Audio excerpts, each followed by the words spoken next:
Hey guys, welcome back to my channel and another video. So today we are going to be doing the May reading wrap up. I read 10 books in the month of May. 4 of those were ebooks and then 6 of them were physical book reads.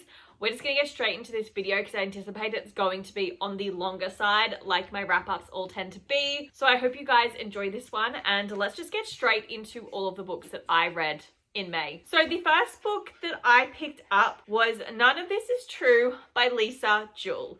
This was my first Lisa Jewell read. I actually gifted this book to one of my bosses in Secret Santa. And ever since then, I've kind of always wanted to pick it up and give it a read and see what I think about it. So I did actually write this one 4.5 stars. I was really pleasantly surprised by this book. I read it as an ebook, I think I said that, but we focus on 2 female characters. I cannot remember their names because it's been a really long time since I picked this book up and I've read 9 books since then. They both share a birthday and they're the same age and they meet one another whilst they're out for dinner celebrating their mutual birthdays. One of the girls becomes really quite obsessed with the other one. I say girl, but I mean lady. They're both like turning 42 or something. The other one's a little bit like of an influencer. She's got like a podcast that's really quite popular, but she's wanting to shift gears and she's kind of feeling like her career's coming to a bit of like a screaming halt. She doesn't know what to do and she's winding up the series and she's looking for something new. She's got 2 children, a son and a daughter, and then she's also got a husband who's basically a little bit of an alcoholic, kind of goes out every weekend on a bender, gets blind drunk, and she doesn't hear from him for ages. And then on the other hand, we have our other main character who is also 42. Her children are older and have all sort of moved out from home, and then she also has an older husband who's like in his 30s, I think, and she's a little bit bored by him, immediately comes obsessed with the influencer and basically broaches her because she stalks her and meets up with her and stuff and has run-ins and basically convinces her that she needs to do a podcast on her, and it's her coming forward with the truth, and she, you know, has you fully convinced that like her husband groomed her, because like fair enough, she was very much a teenager and her husband was in his 30s, and you kind of just unravel this really bizarre plot and there's some murders in here and it was so intriguing. I was gripped. I couldn't put the novel down. I loved the setup because it had like a podcast, almost like also like Netflix series vibes to it, and I thought it was really, really interesting, but then blows my mind at the end of the book like what happened with it. But absolutely loved it. I was gripped. I thought it was fantastic. I loved the writing style, how it was all written. I thought it was a great thriller and it literally sent me into a thriller deep dive, guys. It's all I've been able to read for like the entire month. Like I'm hooked on thrillers, but I loved it. I had a great time with it. 4.5 stars. And then the second book that I picked up was Namesake by Adrienne Young. This is the sequel to Fable, and this is also one of the books that I want to read in 2025. So it is on my 25 books to read in 2025 challenge. I rated this one 3 stars. I just actually considered DNFing this book. I started reading it and I genuinely just didn't care. I got 10 to 30 pages in. I was like, I just don't care. Like, I don't really care about the characters, the plot. I don't know what happens at the end of this book. Like, I genuinely, like, I'm gonna be fine with that. I can move on with my life. I'm not gonna feel like I'm missing anything. And I was kind of like, I put the book down, I got sick, I picked it up again the next day and I just kept reading and I didn't feel the need to DNF it. I nearly talked myself into DNFing it, but I chickened out at the last moment. Basically, this follows immediately on from the events of Fable. Fable ends up getting kidnapped. We immediately are on another merchant ship and she's basically told that she needs to go back to being, I can't remember what they call them, but she's the diver. She's got to go back to doing some diving, get some jewels. I just didn't care. 3 stars was probably too high. Like, I don't really care for the writing style. I don't care for Fable or the characters or what this plot was. Like, she finds out more about her mother. There's more to do with her father. She meets a grandmother, but I just didn't care. And I'm relieved it's no longer on my TBR cart, but I'm not going to be picking up, I think there's like another 2 books in this series. There's a prequel which focuses on her father and I don't care enough about him or her mother to read that plot. And then there's potentially also another one and I I don't care, guys. I'm not going to pick it up. Like, I've read this. I'm happy. I'm content. I wouldn't even pick up another book by this author at all. Like, I'm just so done with it. And then the third book I picked up, I don't actually have my e-reader with me, but that was also another ebook, and it's Promise Me Sunshine by, I think it's Cara Vanstone. I could be pronouncing that incorrectly. I recently joined a book club on Instagram, and this was the book that won the book club read for May. It wasn't the one I voted for. I voted for One Golden Summer, but it's fine. I'm gonna read that anyway. I rated it 4 stars. I thought it was a really interesting read. We focus on our main character whose best friend has recently just passed away from cancer. She had cancer twice. She beat it the first time around, but the second time, unfortunately, lost her life to it. They're childhood best friends, and she's really just in the thick of the grief of trying to live her life without her best friend.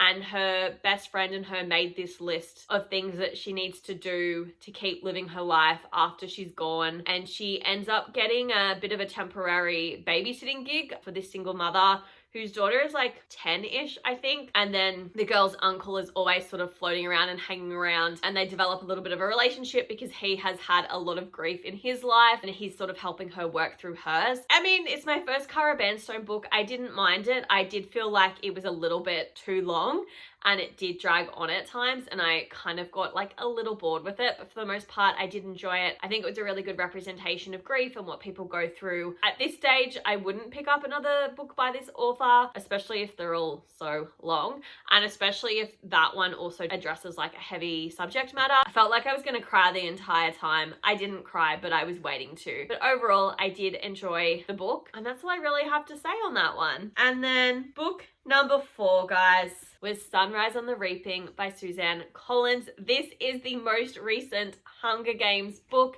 and it focuses on the 50th Hunger Games. It's the Quarter Quell, I believe. Is it the Quarter Quell? Yeah, it is. It is.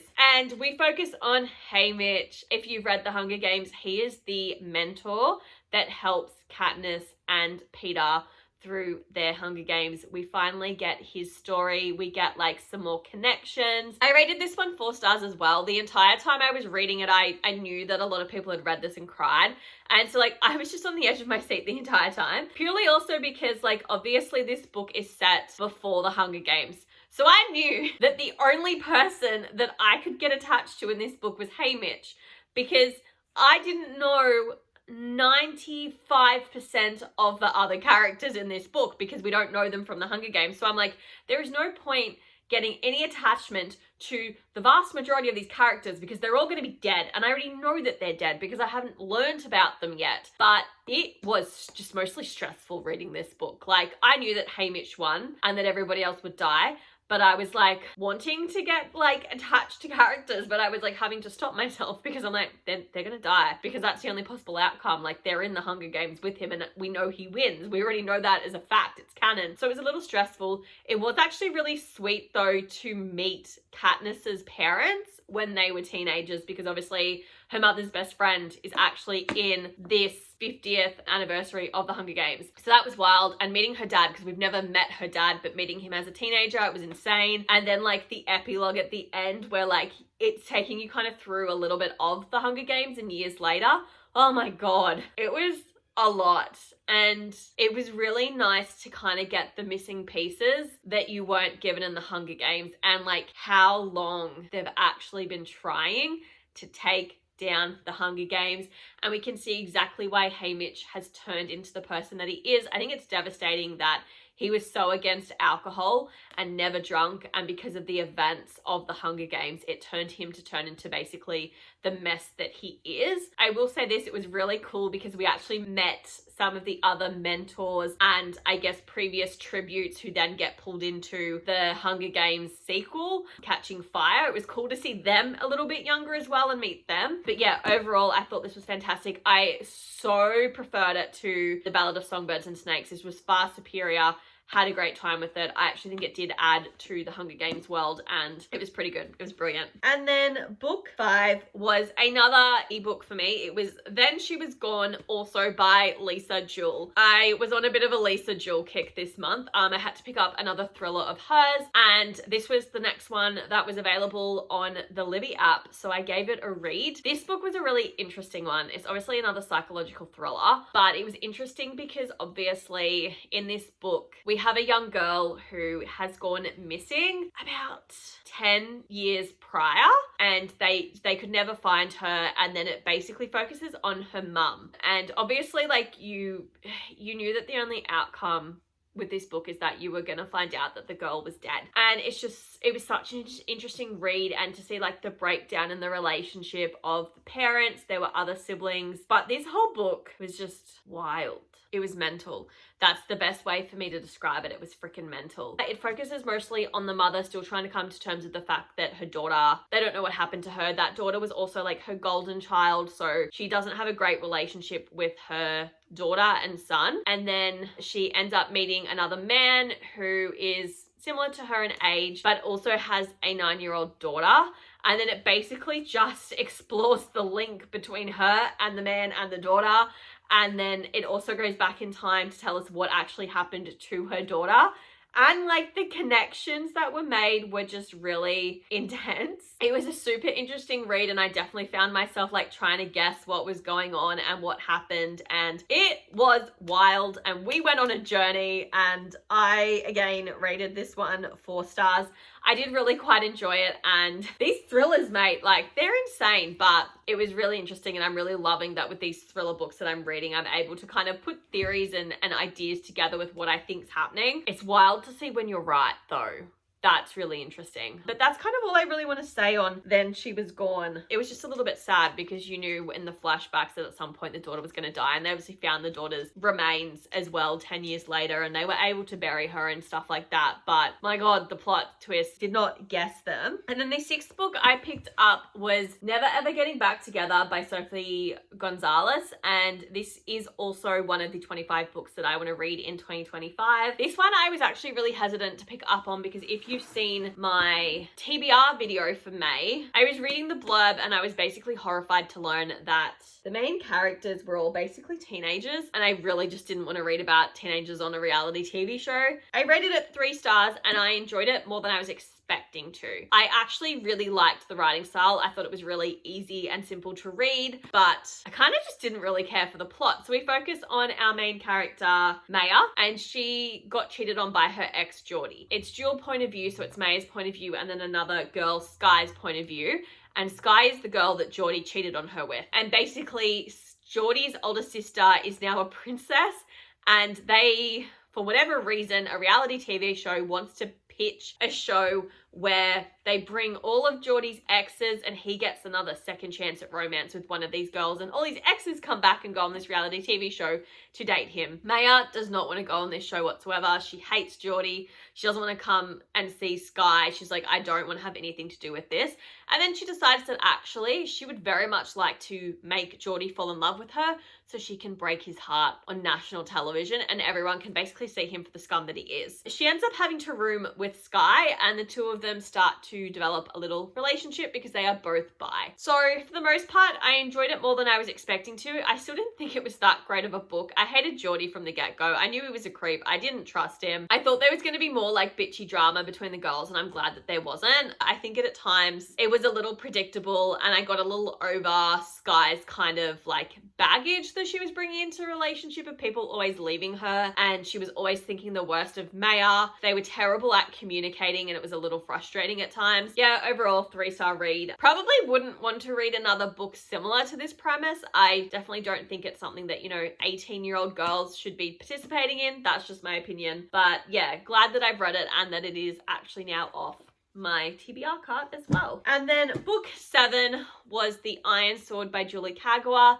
This is the second book in the Iron Fey Even Fall trilogy. Now, when I picked up this book, I didn't realize that in this trilogy, the main character changes with each book, which if I'd actually paid a bit more attention to the cover and the book title, I would have worked out that this book is not giving Puck. This book is giving Ash. And the reason that it's giving Ash is because Ash is the narrator of this story. And let me tell you, I was so excited to be back having Ash's narration. It was so good. He's one of the main characters from the Iron Fey original series. He is the main love interest. I loved Ash from the second we met him. We've only ever had one book, which was the Iron Knight from his point of view. And so to get the Iron Sword that is his point of view of him grown up was really, really good.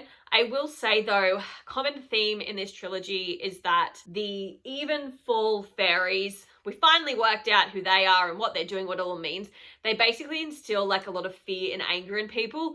So a lot of these characters, when you read their point of view, they're just angry. It's also like an unreasonable angry. There's no logic behind it. They're just made to feel that way, so they feel it, and they do things, or they find reasons to justify the way that they're feeling. And that was a little frustrating because you could tell that it was irrational and they just needed to chill out essentially. But loved reading from Ash's point of view. We just basically, like I said, continued on the story. We work out what Evenfall is, that they're fairies, what it all means. It was cool to read it, to keep reading it. I'm excited for the next book, The Iron Vow, because that's from Megan's point of view. And I'm basically just excited to meet who our big bad Evenfall Nightmare, whatever, I can't remember his name, but that king, I'm excited to meet him. I will say that was also one thing in this book that I found frustrating, and it was just the fact that Megan and Ash are so fixated on their son, Ethan's the brother. Kieran is their son. They're so fixated on him purely because he had a prophecy when he was born that he was either going to save the world or turn evil. He went evil.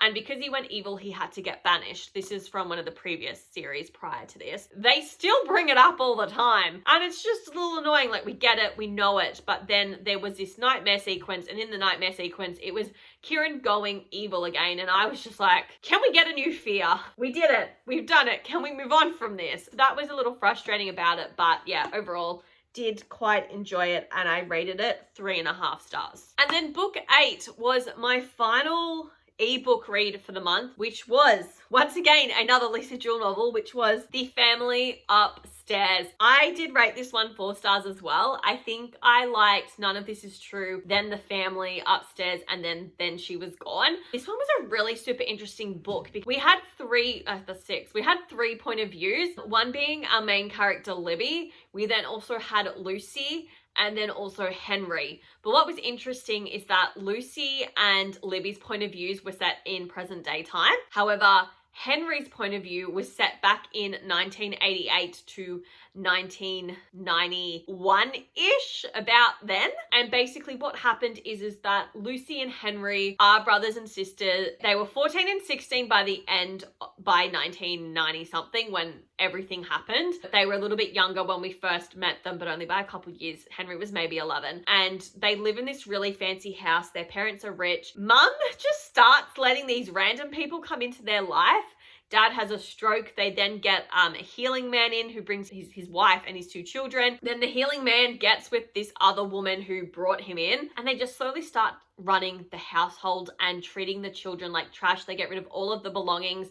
They all have to walk around in really horrible outfits, like just absolute like black sacks essentially, and they can't have shoes, and the kids are like locked up and they're very abused, and mum and dad sort of just let the whole thing happen, and this healing man takes advantage of the entire family, and this whole thing is just Henry's explanation of it. The mystery of it is that in, I think I was going to say 1991 for the sake of it, their bodies are actually found in the house. So it's mum and dad's body and the healing man are both found dead, with a note indicating that they had a suicide pact and can you take care of our daughter Serenity. And there is their daughter who's about 1 in a crib, has been looked after, but Lucy and Henry and the other 2 children, Phineas and Clemency, are missing, and the healing man's wife is missing, and then the other woman who was a musician that brought in the healing man, she is also missing. And basically we find out that Libby, we found this out very quickly, but she is the baby girl that was found in this house, and she's now hit the age of 25 and she is inheriting this house. And that is how the story kind of unfolds. And I was hooked. I was gripped. I wanted to know what was happening to these children. I wanted to know how the parents did actually die in this suicide pact, what's happening to them now, because, you know, and how they all kind of reunite because no one's been able to find Henry or Lucy. They disappeared. No one knows if they're even alive, what really happened. So I found it super interesting and I enjoyed it. Like I said, I rated it 4 stars, but I'm super hooked. I want to read the rest of Lisa Jewell's back catalogue because I thought it was a super interesting book. And then we're on to book 9, which was my favorite read of the month. And that was by Emily Henry, A Great Big Beautiful Life. This was her novel that got released in April. I was a little hesitant to pick it up, I'm not gonna lie, and that's why I left it towards the end of the month, because I've heard not great reviews about this book. A lot of people aren't fans of this book and it made me hesitant to pick it up, and I was terrified I was gonna hate it. I thought it was gonna be another happy place. But guys, 4.5 stars. I actually really enjoyed this novel. I know a lot of people had some criticism that I actually liked about the book. So we focus on our main characters, Alice and Hayden. They are both writers and they more so write biographies for famous people. Hayden's won like a Pulitzer Prize for it and Alice is wanting to get into it. She's been hounding this woman, Margaret, to do an interview so that she can try and, you know, convince her to let her write her autobiography, and Margaret invites Alice out to sit down and have a chat and interview with her to see whether she wants her to go ahead with writing her memoir. She does the exact same thing with Hayden. And this book is basically just told from the perspective of Alice, but it's also mixed in with Margaret's biography as well, some of the chapters. So think if you've read The 7 Husbands of Evelyn Hugo, very similar setup writing-wise. Now, a lot of people said that they didn't like Margaret's story. Sorry, I was hooked. I was so interested in knowing more about Margaret and her life and her story and finding out about her family and how they became to be this media empire and all about her life. There were definitely things that I guessed about her story. I enjoyed it. I thought it was really interesting and intriguing. I loved Alice. I loved Hayden. I did guess some things, like I said. They did get together a little bit quicker than I was expecting, but gave a little bit insta-lovey, but I could handle it because I had another story to read about. But overall, guys, like I did really quite enjoy this book. I think it's possibly my 3rd or 4th favorite Emily Henry novel. I'm still trying to like play up with the rankings of her novels, but I was pleasantly surprised with this book. I had a great time with it. There was definitely something that was missing from this book, but I can't tell you what.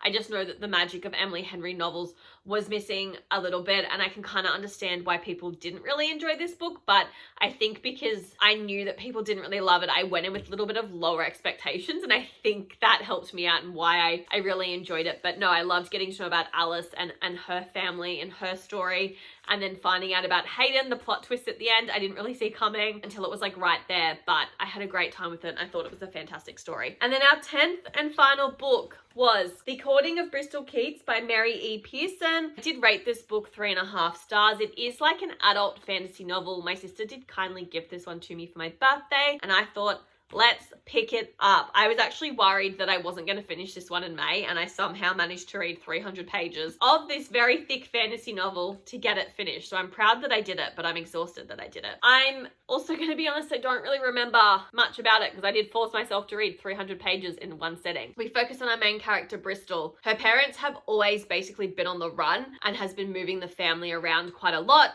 They don't really know why. Mum disappears, presumed dead, and then a year prior to the events of this book, Dad gets hit by a car on his way to work and has died. Bristol then gets harassed by her dad's aunt. Her dad grew up in foster care, so she knows that this is dodgy. The family is really struggling and she ends up going to meet with the aunt and is able to basically take a painting, which is by Picasso, I think. I'm not quite sure, that could be wrong, but a very famous painter, and everyone's sus on it, but she takes it because she knows she can sell it and get money to look after her older sister and younger sister. Because she takes the painting, it means that she signed an agreement with the fairies that she's going to help them, and she basically gets dragged into their world and has to unlock her powers, help them find and close these fairy doors because the evil person that was harassing their town has returned, and it's all woven in with her parents, and that's what I'm going to say. And I don't think I did a very good job explaining the premise of this book. It is part of duology. I did for the most part enjoy it. I definitely found some aspects of this book a little bit weird. More so her relationship with one of the fairy kings. I don't want to put any spoilers in for that, but I found it very easy to kind of guess what was going on and happening and what the secrets were, and nothing was really a huge surprise. It was more like a, yeah, okay, I saw that coming. So it was pretty predictable in that regard. But for the most part, 3.5 stars. I mean, there's not much I can say. It was a little odd, but I'm intrigued to see how this all ends and what happens. And sorry, that whole her having a tick on her back that's suppressing her magic is freaking disturbing, and someone just needs to get rid of the tick in her back. It's gross, but someone needs to remove it in the next book, please. And they are the 10 books that I read in the month of May. I hope you guys have enjoyed this video, and I will see you in a couple weeks for another one. Bye, guys.